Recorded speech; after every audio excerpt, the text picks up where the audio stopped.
तेरा ध्यान किधर है? अरे हैरान इधर है। काहे जादव जी बड़ा आज मूड में बने? 24 घंटा मूडे में रही ले। आओ देखे ना सर जी मुंह लटका के बैठल बड़े।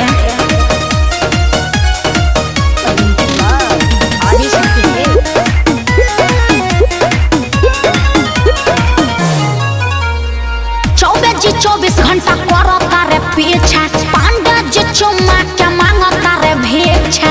हरण हो जाई ज्यादा विश्वास ना। अरे ने सिखावल हा। 24 घंटा करता रे पीछा, पांडा जी चुम्मा क्या मांगता रे भिक्षा। और सुनिए ना हजियल जुलुम कइले बाबू साहेब जान के यार जान के। धोरिया में अंगुरी कइले रहता। गिटार बजावत होई हैं।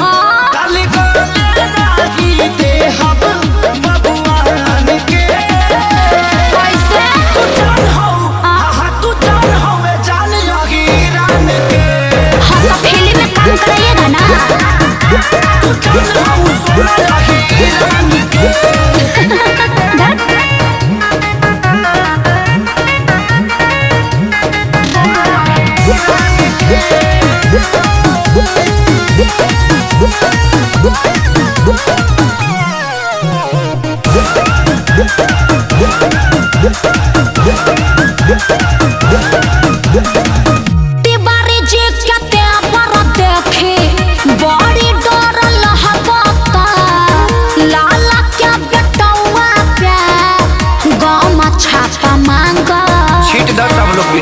कवनो ऑर्डिनरी मर्द तोहर थमले नहीं थे।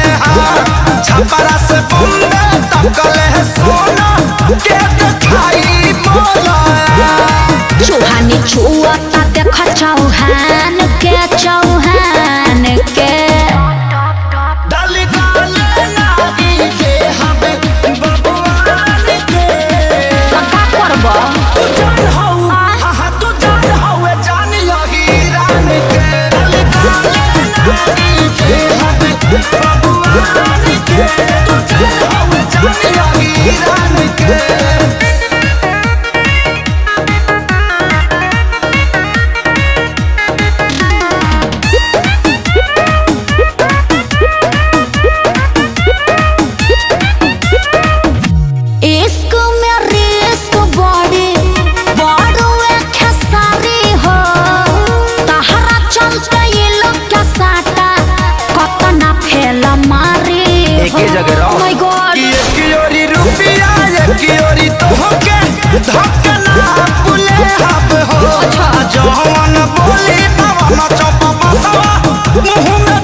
चर्चा बकसयप के नाम के आकाश श्याम के। अरे मुहे माटी ले ले लोग।